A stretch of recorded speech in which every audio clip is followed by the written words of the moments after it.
Assalamualaikum warahmatullahi wabarakatuh. Salam sejahtera bagi kita semua. Semoga kita selalu diberikan kesehatan. Amin amin ya rabbal alamin. Perkenalkan, nama saya Haidir Escape MKes. Saya merupakan salah satu dosen pada program studi S1 Keperawatan Sekolah Tinggi Ilmu Kesehatan Dato Kamandre. Stikes Dato Kamandre memberikan kewajiban kepada seluruh dosen untuk melakukan tridharma perguruan tinggi, yaitu pengajaran, penelitian, dan pengabdian masyarakat. Pada hari ini, saya akan menyampaikan mata kuliah saya, yaitu keselamatan pasien dan keselamatan kesehatan kerja dengan pendekatan metode DII, yaitu Delivery, Interaction, dan Assessment. Nah, delivery itu yaitu saya sebagai dosen mampu menyajikan materi pembelajaran secara luas dan sistematis. Kemudian di dalam interaction saya aktif menjelaskan dan memberikan kesempatan kepada mahasiswa melalui diskusi dan tanya jawab. Nah, di mana sehingga mereka aktif dalam menjawab dan mengikuti pembelajaran. Kemudian dalam asesmen itu saya memberikan evaluasi kepada mahasiswa dari hasil pembelajaran yang saya bawakan, sejauh mana mereka memahami dari mata kuliah yang saya berikan secara komprehensif di dalam kelas pertemuan. Pada kesempatan ini saya akan mengajarkan dan menjelaskan salah satu mata kuliah, yaitu keselamatan pasien dan keselamatan kesehatan kerja dengan bobot 2 SKS yang merupakan mata kuliah wajib pada semester 4. Adapun deskripsi mata kuliah ini yaitu membahas prinsip dasar keselamatan pasien serta menjamin keselamatan dan kesehatan kerja di lingkungan fasilitas pelayanan kesehatan. Fokus pembelajaran pada mencakup identifikasi risiko, pencegahan cedera dan infeksi, serta penerapan standar keselamatan dan ergonomi kerja, serta peran tenaga kesehatan dalam menciptakan lingkungan yang aman serta nyaman, serta pengendalian penerapan sistem pelaporan upaya dalam peningkatan mutu pelayanan kesehatan. Adapun capaian pembelajaran mata kuliah pada CPL Prodi ada 4. Pada sikap, yang satu, bertakwa kepada Tuhan Yang Maha Esa dan mampu menunjukkan sikap religius, dan yang kedua, menghargai keanekaragaman budaya, pandangan, agama, dan kepercayaan serta pendapat atau temuan orisinal orang lain. Dan yang ketiga, mahasiswa mampu bekerja sama dan memiliki kepekaan sosial serta kepedulian kepada masyarakat dan lingkungan. Yang keempat, bagaimana mahasiswa menunjukkan sikap bertanggung jawab di bidang pekerjaannya sesuai dengan bidang keahlian dan dilakukan secara mandiri. Nah, selanjutnya pengetahuan ada 4. Yang pertama, menguasai konsep teoritis dan analisis mendalam pada bidang pengetahuan kesehatan pasien dan keselamatan kesehatan kerja. Pengetahuan kedua, memahami penyelesaian masalah kesehatan pasien dan keselamatan kesehatan secara sistematis. Nah, pengetahuan ketiga, memahami perencanaan dan upaya meningkatkan keselamatan kesehatan kerja perawat. Pengetahuan keempat, mengetahui fungsi sistem keselamatan dan kesehatan kerja dalam penyelesaian persoalan keilmuan, keselamatan dan kesehatan kerja. Selanjutnya, keterampilan umum ada 2. Yang pertama, mampu menunjukkan kinerja mandiri, bermutu, dan terukur.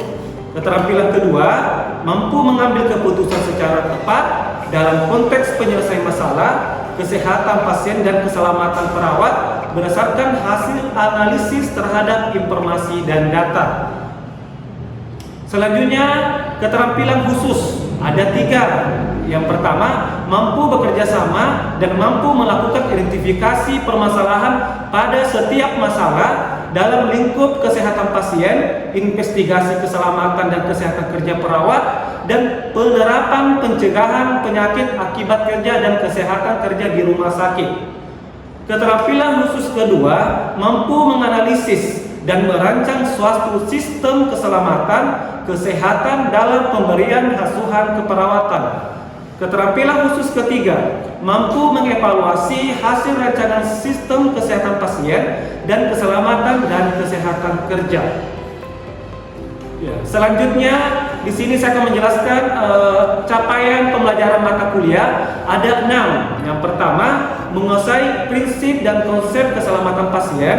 Yang kedua, mengidentifikasi manajemen risiko K3 rumah sakit. Yang ketiga, menguasai standar keselamatan pasien di rumah sakit. Yang keempat, mampu menerapkan ergonomi keselamatan dan kesehatan kerja di rumah sakit dalam keperawatan. Dan yang kelima, menjelaskan risiko dan hazard perawat dalam pemberian asuhan keperawatan di rumah sakit. Dan yang keenam, menentukan evidence based practice atau EBP untuk peningkatan keselamatan pasien. Nah, CPMK ini merupakan perpanjangan dari CPL dari prodi yang telah saya jelaskan sebelumnya. Nah, kemudian selanjutnya adalah mengenai sistem pembelajaran mata kuliah ini. Nah, sistemnya itu sebanyak 16 kali pertemuan, di mana pertemuan tatap muka yaitu selama 2 kali 60 menit, kemudian belajar mandiri 2 kali 60 menit, kemudian tugas terstruktur itu 2 kali 60 menit. Ya. Nah, di mana pertemuan ke-8 itu ujian tengah semester dan pertemuan ke-16 ujian akhir semester. Selanjutnya, adapun materi pembelajaran pada mata kuliah yang saya ajarkan yaitu yang pertama, prinsip dan konsep keselamatan pasien. Yang kedua, manajemen risiko keselamatan dan kesehatan kerja rumah sakit. Yang ketiga, standar keselamatan pasien di rumah sakit. Dan yang keempat, ergonomi keselamatan dan kesehatan dalam keperawatan. Yang kelima, risiko dan hazard perawat dalam pemberian asuhan keperawatan di rumah sakit. Dan yang terakhir atau 6, evidence based practice atau EBP untuk peningkatan keselamatan pasien. Nah, selanjutnya media pembelajaran yang saya berikan ke mahasiswa yaitu berupa PPT dan berbagai macam video yang berisi studi kasus dan saya juga memberikan tugas mandiri dan kelompok supaya lebih menunjang proses pembelajaran. Nah, di sini juga saya membuat grup WhatsApp bersama mahasiswa itu sebagai media komunikasi ya, agar mahasiswa ketika ada pembelajaran yang belum dipahami, mahasiswa langsung bertanya ke dalam grup WhatsApp tersebut sehingga proses pembelajaran mereka lebih paham lagi. Ya. Selanjutnya, model pembelajaran pada mata kuliah ini yang pertama itu ceramah. Nah, di mana tujuannya untuk memaparkan materi lewat PPT secara jelas, kemudian mudah dipahami, agar mahasiswa lebih interaktif dalam menerima pembelajaran. Nah, di samping itu juga, sembari saya memberikan materi melalui ceramah, saya memberikan waktu untuk memberikan pertanyaan sehingga bisa menumbuhkan interaksi antara saya dan mahasiswa. Nah, yang kedua, small group discussion, di mana mahasiswa mendiskusikan masalah, kemudian nantinya akan bersama-sama mencari solusi dari permasalahan yang dibahas sehingga permasalahan tersebut bisa diselesaikan. Sembari itu juga saya berusaha tetap memberikan ke mahasiswa tugas mandiri maupun tugas kelompok biar mahasiswa betul-betul lebih mempelajari dan bisa memahami pembelajaran yang telah saya berikan. Adapun referensi pembelajaran sebagai bentuk strategi delivery, yaitu proses penyampaian materi ke mahasiswa dengan menggunakan beberapa referensi, yaitu modul pembelajaran yang telah saya buat dan buku yang saya buat sendiri dengan judul Manajemen Keselamatan Kesehatan Kerja Rumah Sakit. Kemudian ada beberapa referensi buku yang saya ambil di perpustakaan yang ada di kampus saya, yaitu ada keselamatan pasien kerja, ada manajemen risiko, ada dasar K3, kemudian ada ekonomi K3, dan ada penyakit akibat kerja dan pencegahannya. Kemudian ada berbagai jurnal, diantaranya jurnal yang saya terbitkan sendiri ada 2. Jurnal yang pertama itu mengenai SMK 3 di rumah sakit, terkhususnya pada perawat yang saya terbitkan di tahun 2022. Kemudian ada penggunaan alat pelindung diri, itu sarung tangan yang saya terbitkan pada tahun 2024. Dan beberapa dari jurnal tentang kesehatan pasien dan keselamatan kesehatan kerja yang dirujuk dari Google Scholar yang digunakan untuk mencari topik yang menarik untuk dijadikan bahan diskusi terkait materi pembelajaran. Selanjutnya itu sistem penilaian.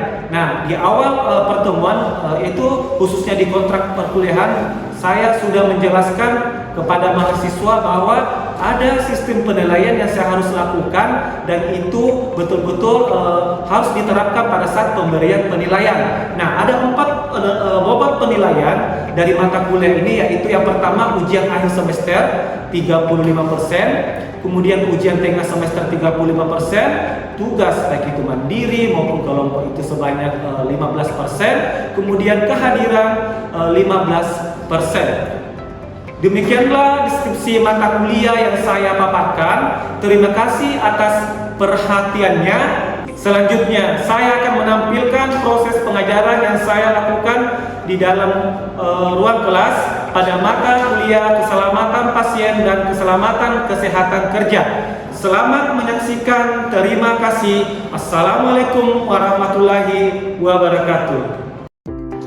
Ya, assalamualaikum warahmatullahi wabarakatuh.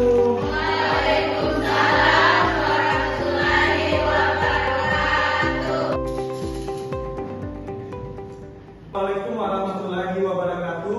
Waalaikumsalam warahmatullahi wabarakatuh. Oke, bagaimana kabar hari ini, Adik-adik? Baik. Ya, hari ini sebelum kita mulai pembelajaran pertemuan ketiga kita berdoa dulu ya, supaya pembelajaran hari ini itu lancar ya. Oke, doa dimulai.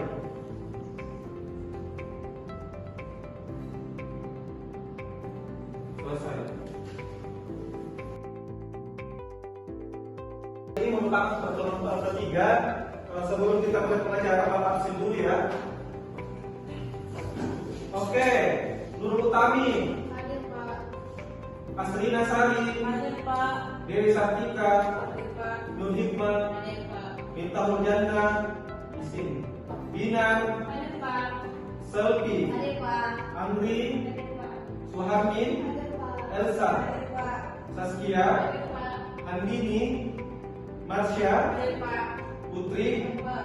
Oke, hadir semua ya, kecuali Miftahul Jannah. Oke, jadi pembelajaran hari ini adalah pertemuan ketiga kita. Namun sebelum kita mulai pembelajaran hari ini, Bapak akan mereview pertemuan yang kemarin ya mengenai pasien safety.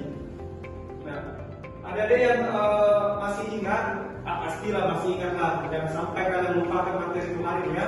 Mohon ada yang angkat tangan yang mengerti apa itu pasien safety dan macam-macam pasien safety itu. Silakan ada. Oke, Dewi Sartika. Pasien safety itu adalah sistem pelayanan kesehatan yang bertujuan untuk mencegah dampak negatif atau kecelakaan dalam proses pelayanan kesehatan. Oke, jadi dampak untuk mencegah ya. Oke, silakan ada untuk mencegah. Selanjutnya ada lagi yang mau menjelaskan macam-macam pasien safety di sini. Mohon ada yang akan kembali dan menjelaskannya. Oke, silakan. Jadi macam-macam pasien safety itu ada KPD atau kejadian tidak diharapkan. Kejadian ini yang mengakibatkan cedera pada pasien yang tidak diinginkan dan tidak seharusnya terjadi. Yang kedua itu ada KNC atau kejadian yang cedera seperti terjadinya kejadian yang berpotensi menyebabkan cedera pada pasien tetapi tidak sampai terjadi. Oke.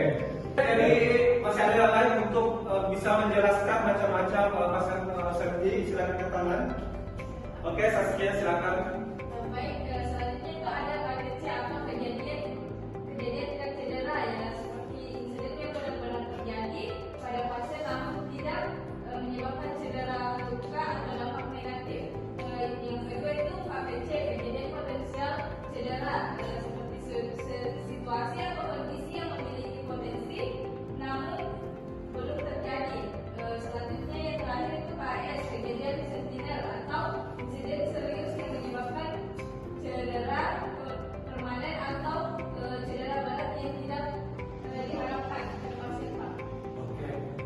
biasa ya. Dari review pembelajaran pertemuan kemarin, kalian betul-betul memahami. Ya. Oke, hari ini kita akan masuk di pertemuan ketiga, membahas mengenai manajemen risiko kesehatan pasien dan keselamatan tenaga kerja di rumah sakit. Ya. Jadi adik-adik semuanya, hari ini sebelum kita memasuki pembelajaran, ada beberapa komponen yang kalian harus capai pada saat kalian mempelajari materi pertemuan hari ini. Yang pertama yaitu mahasiswa mampu menguasai dan menjelaskan pengertian, tujuan, manfaat, manajemen risiko ketika di rumah sakit. Nah, kalian harus mampu nanti menguasai dan menjelaskan apa sih pengertiannya, ya, apa sih tujuannya, kemudian apa sih manfaat manajemen risiko itu. Kemudian kedua, mahasiswa mampu identifikasi dan menjelaskan 5 langkah manajemen risiko keselamatan dan kesehatan kerja di rumah sakit. Ada 5 langkah yang harus dilakukan ya dalam proses manajemen risiko itu. Yuk kita sama-sama lihat pembahasan materi hari ini.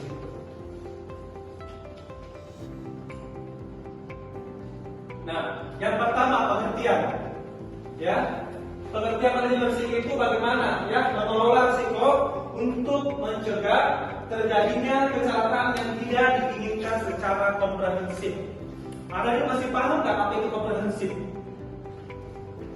Ya, komprehensif secara menyeluruh. Ya, itu. Jadi dilakukan secara menyeluruh, tidak setengah-setengah dalam melakukan manajemen risiko. Ya, sehingga bisa terstruktur ya dengan baik, sehingga dapat mengidentifikasi, menganalisis risiko yang ada di rumah sakit. Itu tujuan pengertiannya. Jadi paling utama adalah untuk mencegah ya secara komprehensif, terstruktur, sehingga tidak terjadi kecelakaan kerja dan bahaya yang ada di rumah sakit.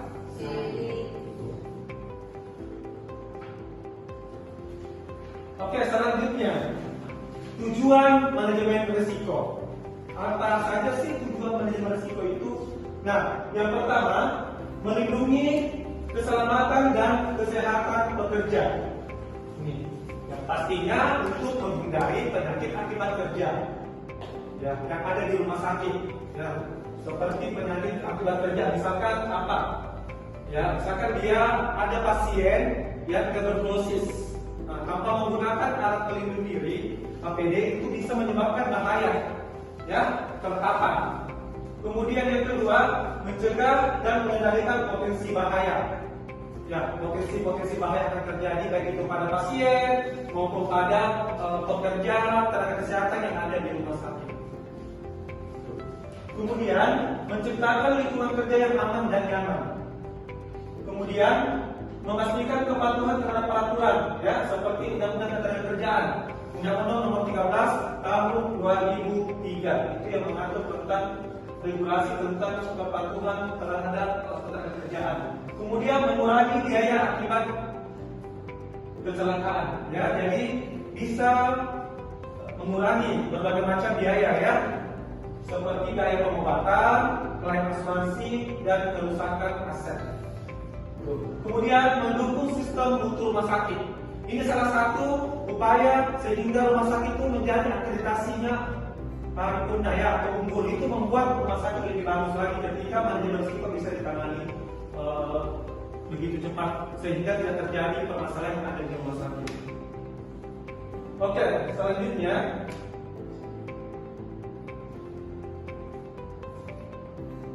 kita masuk ke manfaat manajemen risiko. Seperti apa sih manfaat manajemen risiko itu? Pertama, mengurangi kecelakaan kerja dan penyakit akibat kerja. Ya, jadi ada kecelakaan, ya, seperti sampai bisa memberikan contoh di sini, kecelakaan misalkan yang ada di rumah sakit. Misalkan kalian perawat mau memberikan obat. Nah, ayo jelas siapa katakan ada? Ya, Dewi, misalkan apa kecelakaan kerjanya? Ya, Botikma, silakan. Itu seperti tidak sengaja tertusuk skuit yang balas orang lain. Oke, Kemudian membuat citra positif rumah sakit atau institusi. Jadi manfaatnya itu bisa ketika tidak ada kecelakaan kerja atau penyakit akibat kerja, baik itu pada pasien maupun pada tenaga kesehatan, itu bisa meningkatkan citra rumah sakit. Dia tahu lah rumah sakit di Kabupaten Luwu Beropak mantap pelayanannya, segala risiko-risikonya bahaya tidak ada. Walaupun sebenarnya itu ada, tetapi bisa ditangani secepatnya. Kemudian menurunkan biaya operasional yang tidak perlu, meningkatkan kepatuhan terhadap audit K3 dan akreditasi. Kemudian menjamin komunitas pelayan rumah sakit, kemudian meningkatkan efektivitas kerja. Itu manfaat manajemen risiko K3. Oke, kita lanjut ke materi selanjutnya mengenai ini 5 langkah manajemen risiko. Ya, jadi 5 langkah yang harus kalian ingat untuk manajemen risiko untuk kesehatan pasien dan keselamatan dan kesehatan kerja yang ada di rumah sakit. Yang pertama itu identifikasi bahaya. Yang nanti Bapak jelaskan satu persatu ya seperti apa. Kemudian penilaian risiko, kemudian pengendalian risiko, implementasi risiko dan pemantauan evaluasi. Nah, di sini ada yang bisa lihat, kenali bahaya dan risiko. Ada yang bisa memberikan hasil ilustrasi gambar ini di sini. Ada yang bisa memaparkan dari bahaya yang ada dan risiko ini. Ada yang naik tangga, ada yang membawa material. Ini ada yang hampir jatuh ya. Nah, ada yang bisa menjelaskannya. Ayo angkat tangan. Silakan. Utami. Silakan Utami. Gambar di atas itu ada beberapa bahaya yang saya lihat seperti naik tangga itu tidak menggunakan helm yang safety atau helm yang aman. Oke, kita lanjut. Nah, tadi ada namanya identifikasi bahaya. Bahaya bisa muncul ketika ada sumber bahaya. Ya. Oke, yang pertama sumber bahaya adalah manusia. Kemudian yang kedua lingkungan kerja. Ketiga mesin peralatan. Kemudian yang keempat cara kerja. Yang kelima material bahan. Jadi sumber bahaya yang paling utama adalah manusia itu sendiri. Ya, ketika di rumah sakit misalkan perawat memberikan asuhan atau perawatan ke pasien, ya, tanpa menggunakan handscope atau sarung tangan, ya, itu betul-betul bisa membahayakan kepada dirinya sendiri dan pada pasien tersebut. Gitu. Jadi harus betul-betul seorang tenaga kesehatan di rumah sakit harus menerapkan yang namanya protokol alat pelindung diri. Lingkungan kerja, ya, lingkungan kerja ketika lingkungan kerja tidak aman, tidak nyaman, ya, itu bisa menyebabkan kita tidak nyaman dalam bekerja, sampai dengan materi atau bahan yang tidak layak dipakai. Kemudian mesin, ya, ketika memang mesin yang digunakan itu sudah tidak berfungsi dengan secara baik, itu bisa menyebabkan sumber bahaya.